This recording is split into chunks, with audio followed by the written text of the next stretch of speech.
Hey guys, subscribe for daily content. And if you're shopping for gear, make sure you check out the description for the newest items at some of the very best online retailers. There's also links for some of the items that I personally recommend. Thanks! What's going on YouTube? Metal Complex here, and today I've got another short little knife review / knife overview to share with you guys. This is the Kizer Glau, or Glow, G-L-A-U-X is how we spell this. I'm not sure how they want to pronounce it, but this is another budget-friendly button-operated top liner lock. They call it a button-operated liner lock. It's actually closer to a compression lock, given that the lock engages both with the rear face of the blade and underneath the stop pin, much like a Spyderco compression lock, which is great. Kizer has a little bit of a consistency issue when it comes to their lock reliability, and as I have demonstrated in the past, some of their models are perfect and they don't disengage with some light spine whack. Some of them do. This one does not. It survived in the unboxing and it's still surviving now, so this is great. But Kizer needs to make sure that this is across the board. Absolutely.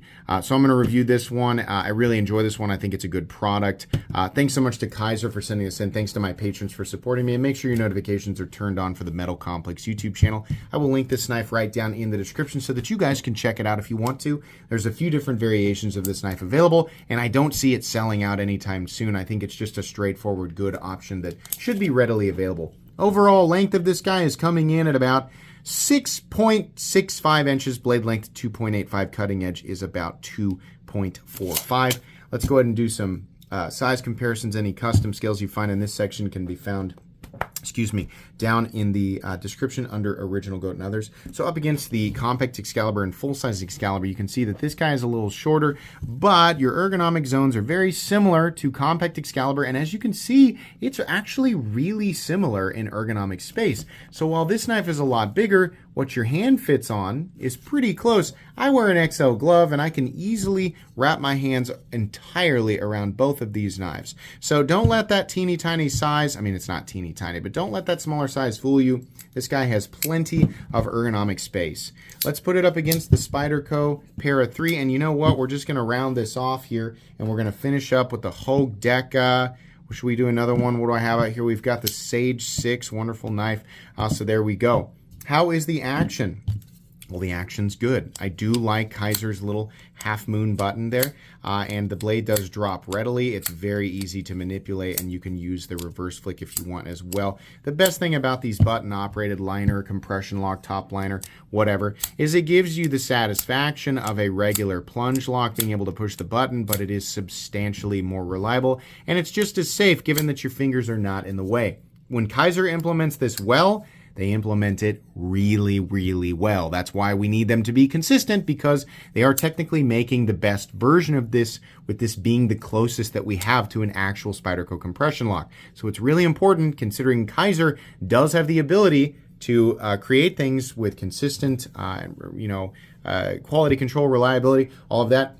But also, most importantly, they can do it within a certain price point that appeals to a lot of people. So kind of need that to be consistent, and also so that people don't go to the hospital when their knives disengage, right? I'm going to keep harping on this until it is consistent from my perspective. Carry profile, let's do thickness up against the Para 3, maybe slightly thinner. Length and height up against the PM2 and Para 3. Where is the PM2? Let's not do the PM2. Let's do this guy today.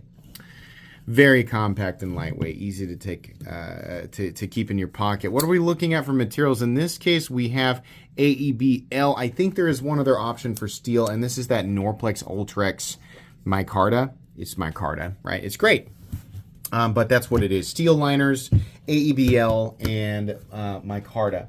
So the weight on this guy, it's going to come in crazy light. I'm going to guess this weighs about 2.5 to 2.75 ounces.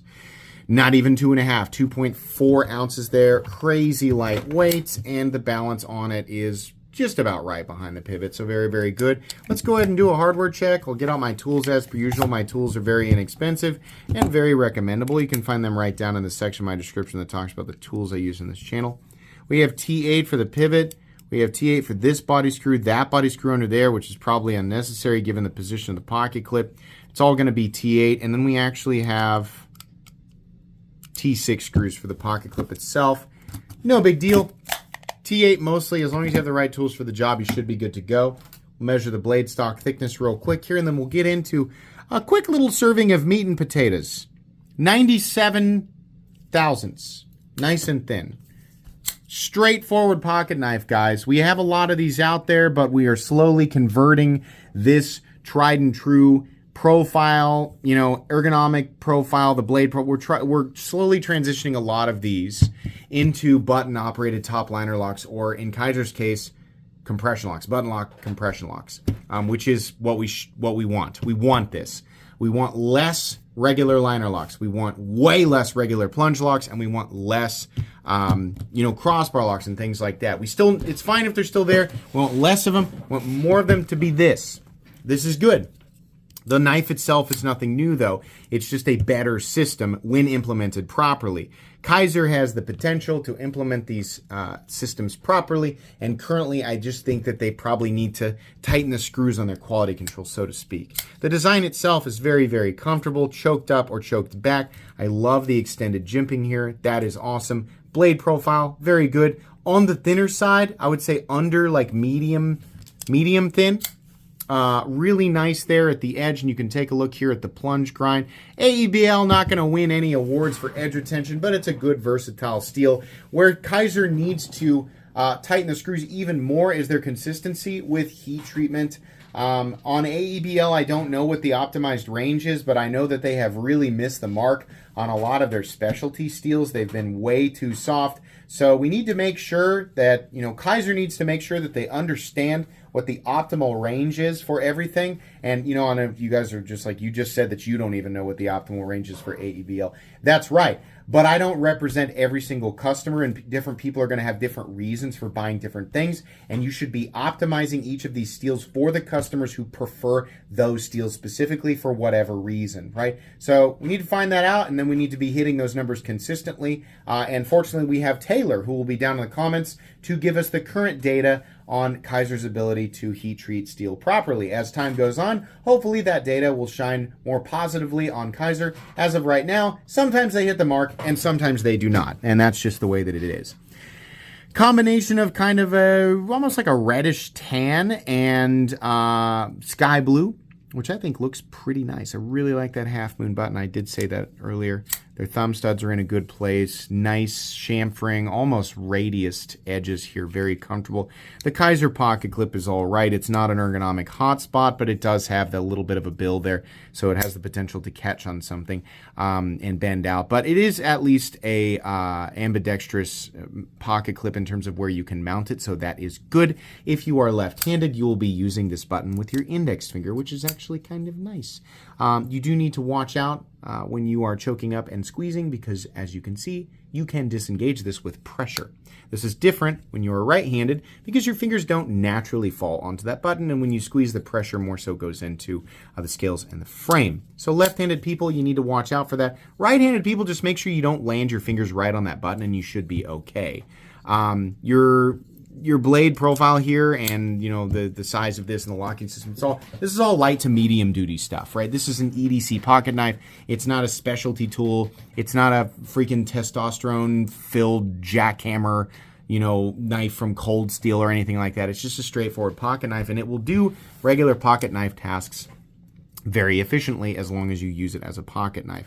We do have a lanyard hole back here, which is fine. You could also attach it to the loop in the pocket clip, which is also fine, in and out of the pocket. Very easy with this pocket knife. Open body construction with just a couple of standoffs. Your stop pin is actually located right here, and this stop pin is that what's the close position pin? Is it? Yeah, I think it's actually the same pin. That means nothing behind the plunge grind. The stop pin is going to interact back here. Let's take a look at that again. It's not going to be this, because this is the bar that moves the liner, and that's not actually touching any part. And even if it was, it's way back there. You can see where the plunge grind is. I think it's this one right here. That looks like connection as far as I can see right there. So that means it's connecting way back here, not even close. And of course, the blade not touching the standoffs, as you can see right there. That's very good. No blade play up, down, left, or right in the open position. Very, very minimal button stick, or it's not button stick, lock stick. No. Pivot lash, extremely smooth and consistent. And here's some of the best bearings I've ever felt from Kizer. A nice click down into the closed position thanks to an actual detent ball on this, because it's not a regular button lock. It is a button-operated top liner lock or compression lock. And then we have essentially perfect centering there, maybe slightly favoring the left side, but essentially perfect with no detent lash. This is a $69 knife, giggity. Is it worth it? Well, it's a little bit higher than a lot of their competition, right? I mean, Kizer generally does a really good job with their pricing. I don't really have a problem with this.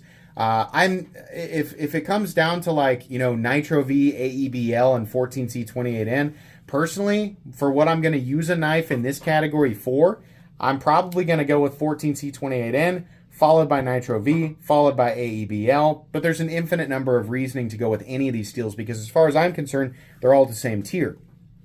Also, many companies have proven that we can use these exact same materials with the exact same amount of effort, manufactured in the same country, which is China, and we can charge about $45 to $50 for this stuff. So Kizer's hitting it a bit high, and there is an argument to be made that Kizer does technically have, like, you know, there's a little bit of maybe a half step up in the feeling of execution, right? I mean, Kizer does kind of feel like it's a little better, kind of like Civivi, right? So maybe there's something else there. I feel like $69 is a little high. I think I would have liked to have seen this at like $60, but it's not bad. And it's another button-operated top liner lock that you can choose from. So generally speaking, it's a good choice. You have a lot of choices. Many of these choices are within Kizer's lineup, but again, you got to be careful because Kizer's not super consistent with the reliability on these locking systems. Like a lot of these companies view this as like it's their time.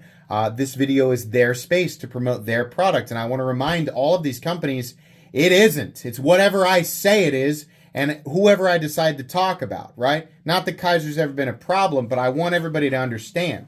In this case, who I think is doing these locking systems the best is Vosteed. Vosteed is not even doing a full-on compression lock, and their locking systems are just more reliable and more consistent. Kizer, you should be making these locking systems in a way where you are competing directly with Vosteed. They're beating you out a little bit on price, not a ton, but they're beating you out a little bit, but they're killing you guys in reliability. We have to be at least in the same ballpark for reliability, and you should be trying to price Vosteed out because as of right now, they're just all the way around the better option. And that's brutal, right? But that's the truth. So that's what we should be looking at. Still, though, this isn't a bad choice. It's decently recommendable. I'm going to put it in my Cheap Knives I Like playlist. That's going to be it today, guys. Please make sure to follow me on Instagram at metal_complex. If you enjoyed this video, leave a like. If you'd like to check out my other content, I do, of course, have lots of... If you'd like to check out my other content, I do, of course, have lots of videos of knives that are either expensive or inexpensive that I do or don't like. So check those out. And if you enjoy all my content, go ahead and click on that Metal Complex logo right there and subscribe because there's definitely more coming. Thanks again for watching, everybody, and have a great day.